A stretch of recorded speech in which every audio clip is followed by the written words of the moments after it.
Fala galera, hoje nós nos encontramos aqui em mais uma videoaula para vocês. E hoje a aula vai ser prática e teórica, com o sistema digestório. Já parou para pensar quantas vezes você se alimenta por dia? E também, ao ingerir um alimento, mesmo com os olhos vedados, você é capaz de sentir o gosto do alimento? Ou melhor ainda, o formato dele? Vamos fazer uma experiência muito simples. Vamos pensar aqui, nesse pequeno suspiro. Ao ingerir esse pequeno suspiro e deixar ali, por uns 2 ou 3 segundos, você é capaz de saber o formato dele e também o gosto. Mas como é possível se você não tirá-lo da boca e estava com o olho vedado? Tá, vamos para um outro experimento então. Aqui eu tenho uma goma de mascar. Olha lá que legal. Ela é em formato de cubo. E novamente você está com o olho vedado. E aí você introduz aí na cavidade bucal. Mas, novamente, você é capaz de identificar o formato dele, que é cubo. E também é capaz de saber que o gosto dele é tutti-frutti. Mas, como também, novamente, é capaz aí de saber o formato e também o gosto aí, dessa goma de mascar. Mais um experimento aí, ainda com doce, tá? Aqui, eu tenho outras pastilhas, como essas daqui, E aí, fazendo aí, novamente a ingestão, dessas pastilhas deliciosas aqui, vocês também são capazes de sentir aí, o gosto dessas pastilhas, bem como o formato, que é esse formato aqui, circular. Tá, tudo bem. Você falou do doce, mas tem aí alguma ideia para o salgado? Sim, tenho sim. Aqui, essas bolachinhas salgadas, se vocês colocarem na boca e deixar por uns 8 segundos, mas não vale engolir, hein? Vocês vão perceber que ela vai ficar levemente adocicada. Mas por que elas ficam levemente adocicadas? Isso tudo tem uma justificativa. Tem uma enzima que trabalha aí na cavidade bucal que converte o amido aqui, em um açúcar um pouquinho mais adocicado do que a maltose. Bem, essas e outras curiosidades vão ser aí, abordadas na aula de hoje. Então, lápis e um caderno na mão. É mais uma videoaula? Roda a vinheta!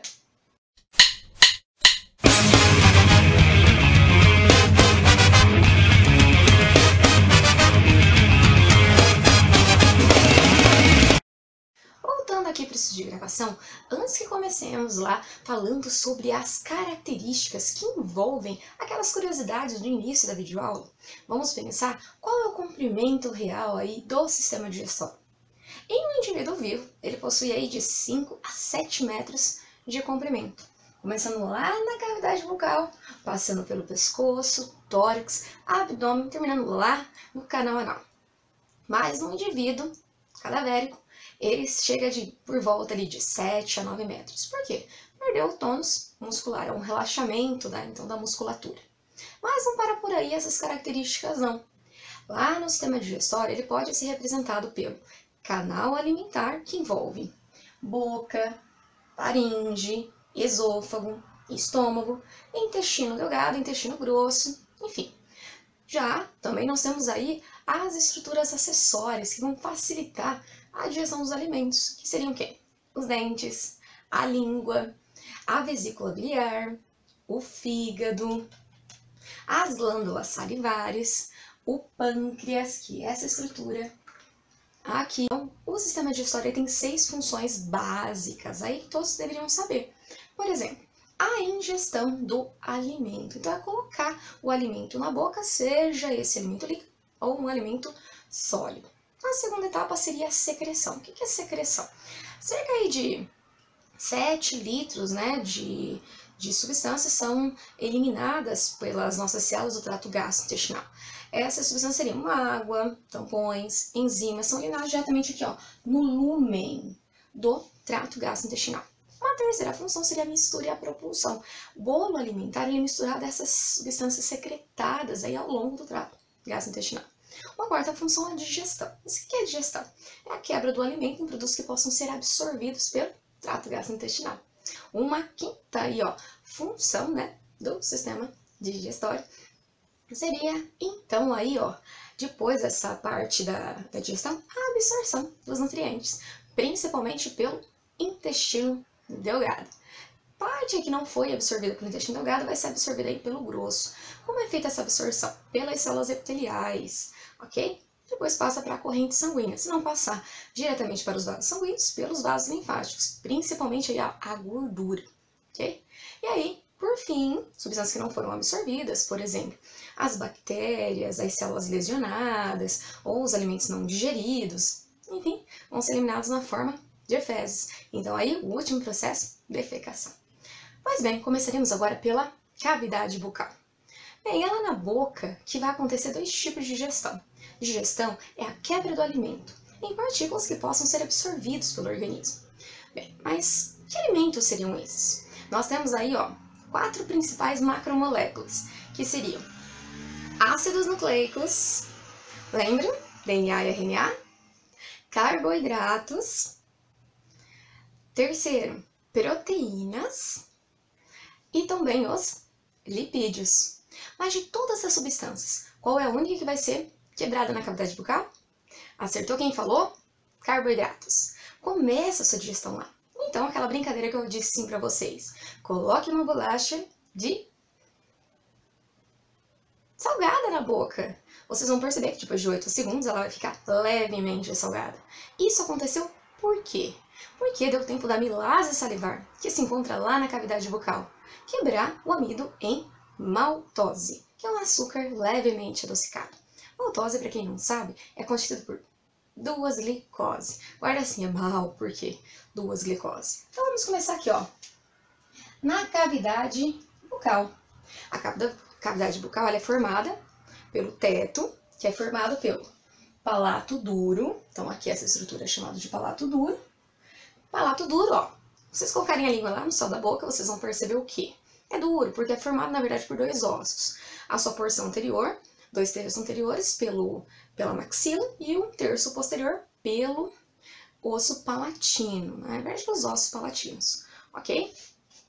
Aí, mais ao fundo, nós encontraremos aqui nessa região, que eu vou estar marcando aí com uma pequena massinha, e é chamado aí de palato mole, porque é constituído por musculatura, ok? Então aqui, ó, formando o teto da cavidade bucal, é chamado de palato. Então eu tenho dividido aí por palato duro e palato mole. Ao final do palato mole tem uma projeção que é a úvula palatina, muitos conhecem como sininho, enfim. Mas, na verdade, é a úvula palatina, no finalzinho, aí a úvula palatina, ok? Essa estrutura toda é muito importante, porque permite que o indivíduo ele coma e respire ao mesmo tempo, separando a cavidade bucal da cavidade nasal, ok? Então, aqui, ó, vocês podem estar percebendo, né? Então, a porta de entrada para a cavidade bucal, ela é chamada de vestíbulo da boca. O que é o vestíbulo da boca? Quando vocês passam a língua entre os dentes e os lábios, esse espaço é chamado de vestíbulo da boca, a porta de entrada da boca. Passou essa região, atrás dos dentes, já é a cavidade própria da boca. O teto é formado pelos palatos, né? Palato duro, palato mole. Ao final, essa projeção do palato mole é a úvula palatina. Já o assoalho é formado pela língua. A língua ela é muito importante, em que sentido? Primeiramente, né, ela é o órgão responsável aí por detectar os diversos sabores, então você que foi capaz aí de detectar, né, o sabor tutti-frutti, lembra? Trazendo aqui novamente, aqui, né, só respondendo aí por que foi tutti-frutti, né? Porque nós temos papilas gustativas lá na língua, que são responsáveis por detectar aí o sabor dos alimentos. E por que vocês foram capazes de saberem o formato aqui, ó, cúbico dessa goma de mascar? Justamente porque nós temos papilas táteis. Essas papilas táteis encontradas na língua, elas possuem o mesmo epitélio da pele, que é epitélio estraticado queratinizado, capazes de aumentar o atrito entre o alimento e a língua. E são capazes aí, ó, de detectar o formato. É por isso que os bebezinhos, eles colocam tudo na boca, mas tem que tomar cuidado, porque eles podem ingerir esses pequenos objetos. e aí acabar engasgando, enfim. Então tem que policiar, porque eles acabam identificando tudo pela língua. Então, vocês lá no primeiro experimento, quando eu identifiquei lá na videoaula, por que vocês conseguiram identificar o formato do alimento? Por conta das papilas táteis, que tem o mesmo epitélio da pele. E por que foi capaz de saber o gosto do alimento? Por conta das papilas gustativas, que são capazes de converter um estímulo químico em um potencial elétrico, que vai ser conhecido lá no sistema nervoso central. Então ele faz a transdução do sinal, essas papilas gustativas. E nós temos papilas gustativas por mais diversos sabores. Por exemplo, doce, salgado, amargo, azedo e umami, que seria aí, ó, o saboroso, ok? Pronto. Aí, então, nós temos na boca dois tipos de digestão. A digestão química, que é feita pela amilase salivar. Mas onde encontra-se a amilase salivar? Ela vem lá das glândulas salivares, que a produzem. Nós temos 3 glândulas salivares maior, que é a glândula parótida, que fica entre a pele e o músculo masseter, a glândula submandibular e a sublingual, que fica abaixo da língua. Essas glândulas produzem saliva, que na verdade é contido por 99,5% de água e o resto por soluto. Esse soluto, ele tem bicarbonato, que serve para neutralizar as substâncias ácidas encontradas no alimento. Encontra-se cloreto, encontra-se potássio, encontra-se a enzima amilase salivar. Em algumas glândulas aí produzem também a lipase lingual. Só que essa lipase só vai se ativar aqui, ó, no estômago, em pH ácido, porque ela serve para quebrar lipídios.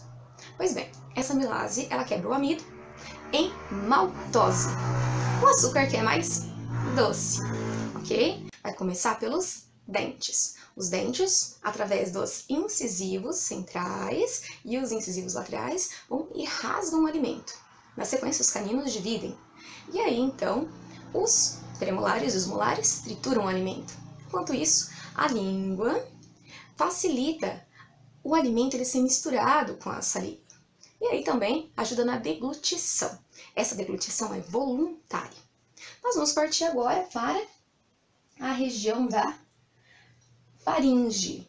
A faringe é órgão comum ao sistema digestório e ao sistema respiratório. Pois bem, quando o alimento chegar na faringe, lá nós vamos ter receptores. Esses receptores vão se comunicar lá com o bulbo. Lá no bulbo, faz parte lá do tronco encefálico, vão mandar ali, ó, respostas para o palato, tanto para o palato mole como para a úvula palatina, para que eles subam em direção à cavidade nasal, impedindo que o alimento ele vá em direção à cavidade nasal, a parte nasal da faringe.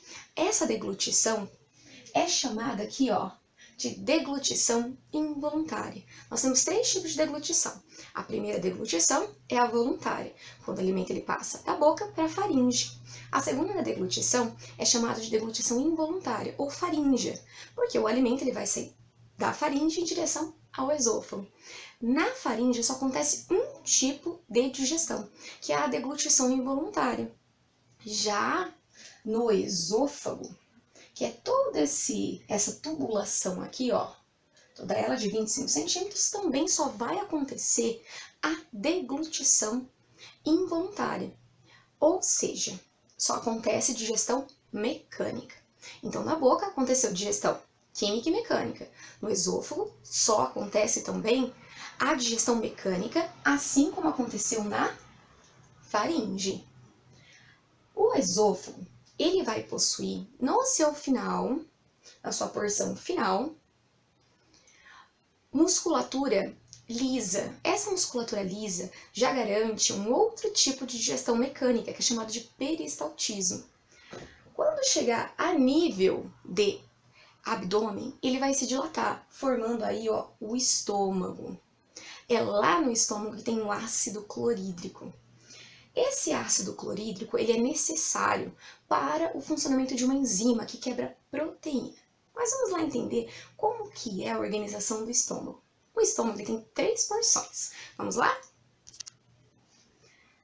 Então aqui, ó, algumas porções do estômago.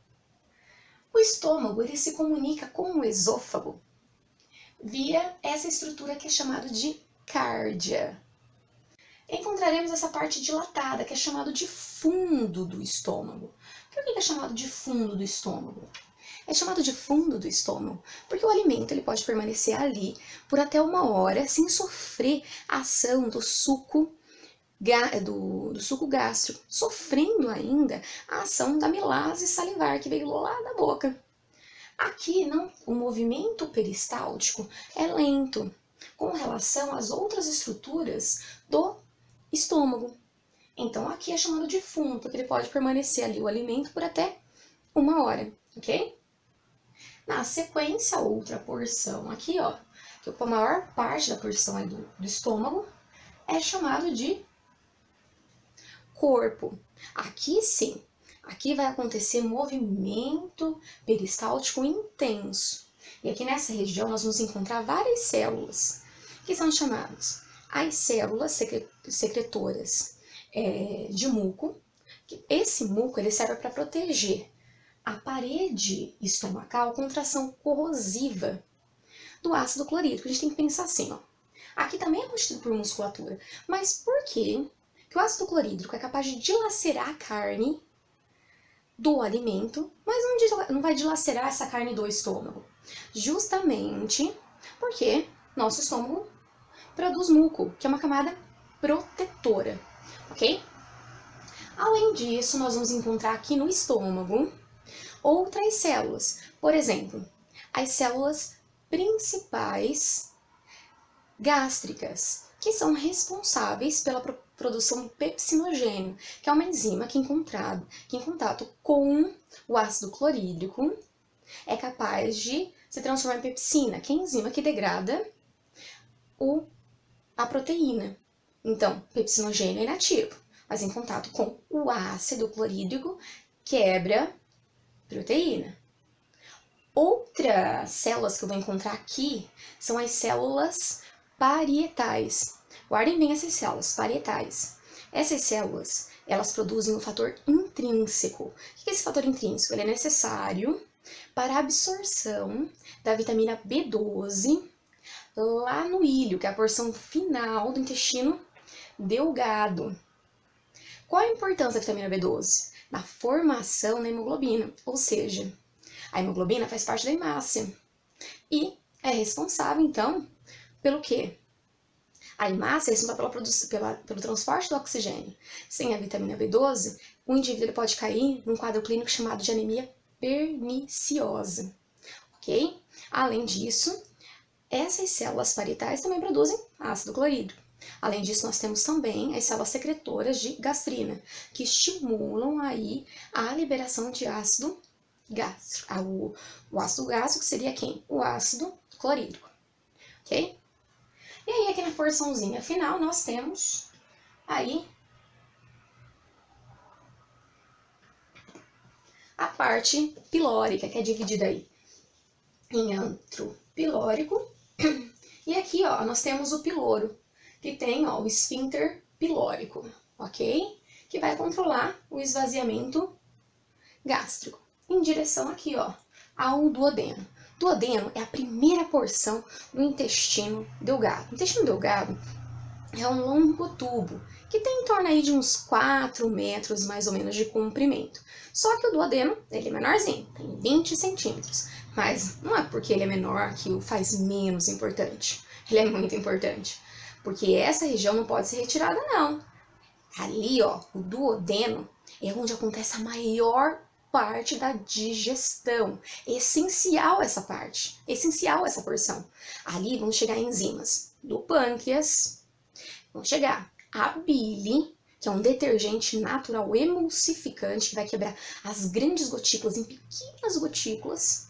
Além disso, vai chegar o suco entérico, que são as enzimas que degradam carboidratos, principalmente, e outras substâncias aí, como ácido nucleico. Então, ali acontece a maior parte da digestão, porque a absorção vai ficar a cargo de quem? Jejum e ilho. O intestino grosso absorve praticamente poucas quantidades aí de substâncias e pouca água, porque quem absorve a maior parte das substâncias? Jejum e ilho. Mas quem faz a maior parte da digestão? Com certeza a absorção quem faz jejum de ilha. Quem faz a maior parte da digestão? Duodeno. Então, ó, intestino delgado é o principal aí, ó, contribuinte na digestão. Vamos lá, então? Então, aqui, ó, o duodeno vai estar recebendo o ducto colédoco, que vai estar trazendo a bile, o ducto pancreático, vai estar trazendo suco pancreático, contém enzimas que vão degradar ácidos nucleicos. O que é o ácido nucleico?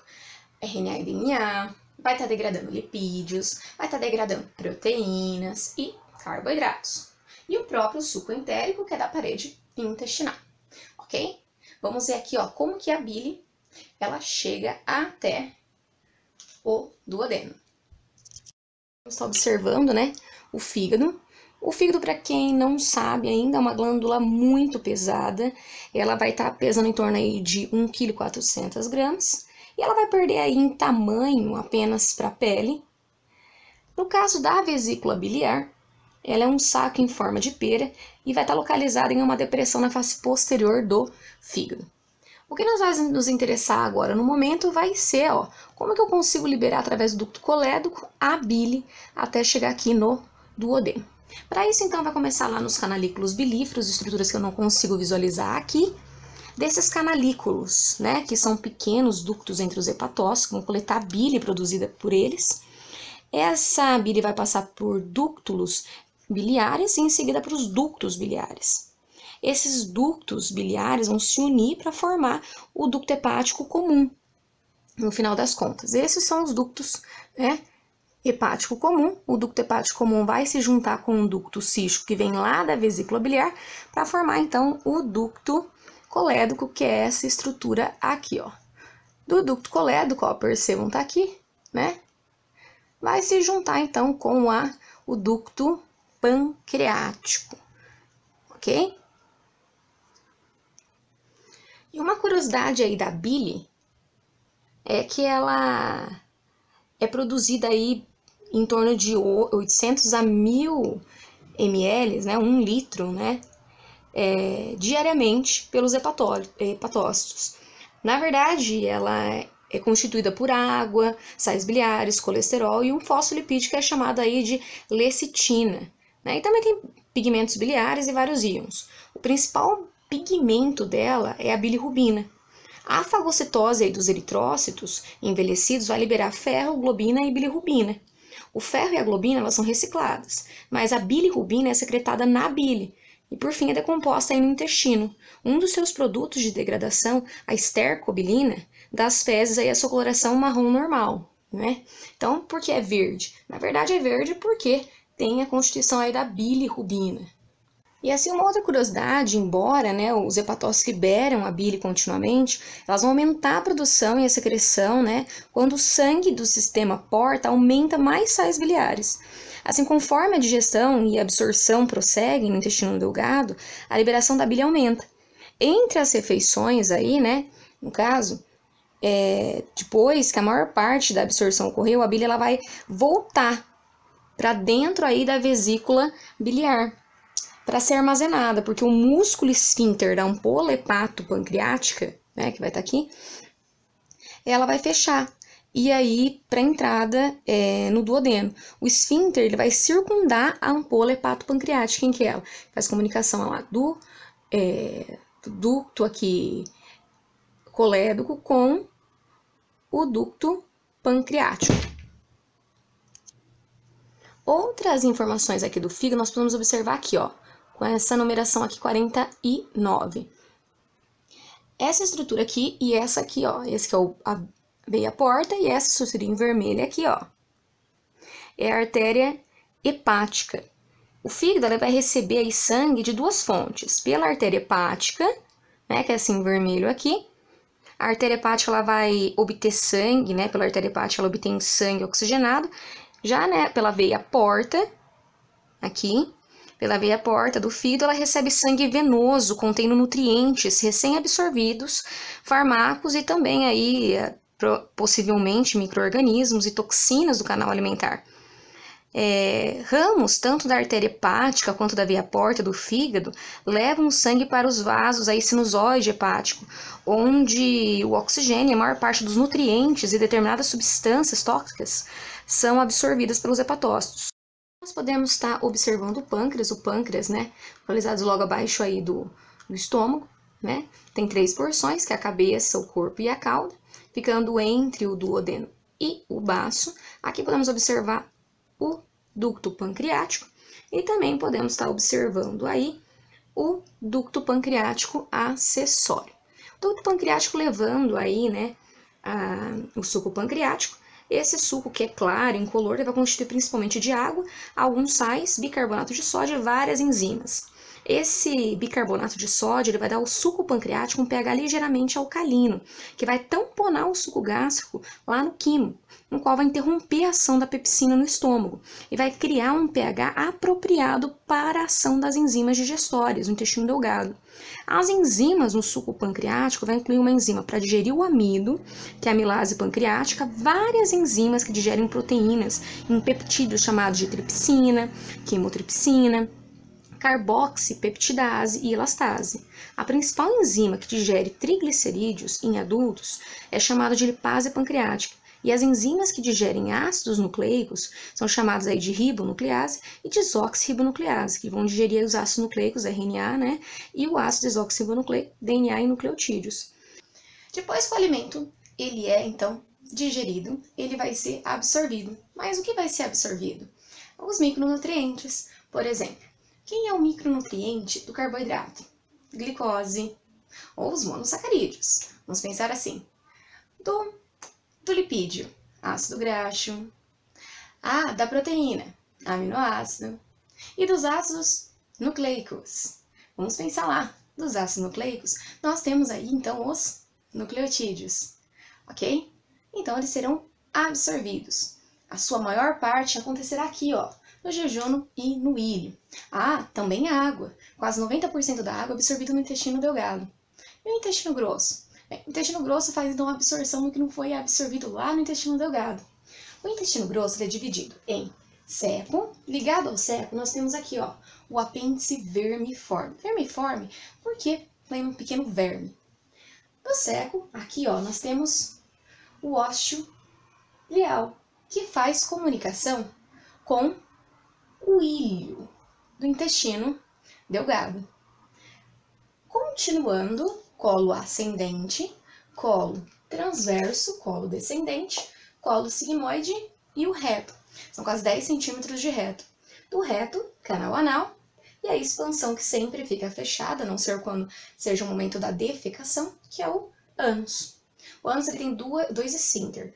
O esfíncter anal interno, que não é voluntário, é involuntário. O esfíncter anal externo, esse sim é voluntário, está sob o nosso controle, com exceção das crianças, até mais ou menos os 2 anos, cuja inervação ainda não está completamente mielinizada. Aí a necessidade de estar utilizando fraldas. Aí, após um certo período, acontece já uma mielinização, né, dos neurônios responsáveis por essa área, então aí eles têm um controle do próprio esfíncter anal externo, ok? Então, aqui, ó, ao longo nós podemos observar o quê? Os apêndices omentais, ou, né, antigamente chamado como os apêndices aí, epiploicos. Ao longo podemos observar as tênias do colo e as saculações ao longo do intestino grosso. Espero que vocês tenham gostado da videoaula de hoje. Se gostaram, não esqueça, dê um like nos nossos vídeos e também se inscreva no nosso canal. Aproveito para falar, ativem o sininho para acompanhar as próximas videoaulas. Até lá!